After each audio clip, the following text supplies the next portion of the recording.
Alright, this week we're going to be having a look at Mr. Morale and the Big Steppers by Kendrick Lamar. So this was released last year, on the 13th of May, so yeah, it's about, just over a year old. So yeah, this is, I think, the fourth album I've listened to, and I've kind of listened roughly in order, so I've done like Good Kid, Mad City, To Pimp a Butterfly, Damn, and now onto this one. And of those four, I would say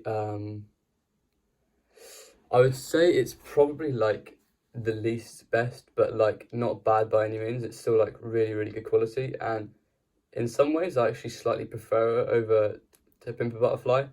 I actually enjoyed Damn and Good Kid, Mad City much more than T-Pab.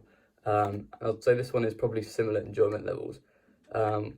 What I noticed with this album, and I'm not sure if this is like a thing that other people have noticed, but the titles of the songs are quite like unrelated to like the content of the song. Maybe with the exception of like Father Time, and that's possibly because I haven't possibly like properly listened to the lyrics and looked into them. But usually you'd like name the song after like the hookiest part of the song or whatever. But I'm not really getting this here. So when I look at this track list, as I'm doing now, these names don't really ring any bells. Like I've listened to the album a few times, I know the songs, but when I look at the names, I'm like, it doesn't ring any bells. So yeah, but the catchiest song for here on here for sure is N95.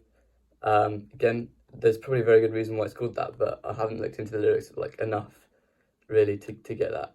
But yeah, there are some great songs in here, but I just can't really like remember them from the names. But yeah, there's some good interludes, some good kind of like We Cry Together is very like it's less of a song and more, but it kind of serves the album very well, and I like that.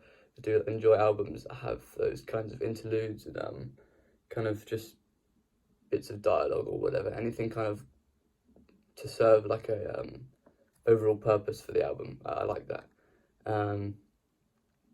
So yeah, it's really strong.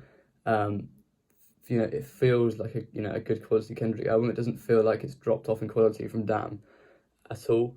So he's still definitely like on top of his game. And yeah, it's just really nice to listen to, pretty much. So overall enjoyment. Gonna give it a good. It's gonna be either an 8 or an 8.5. I think if it was just like a little bit more like catchy, I would give it an 8.5. But I'm gonna give it an 8 just for now. So yeah, that's Mr. Morale and the Big Steppers.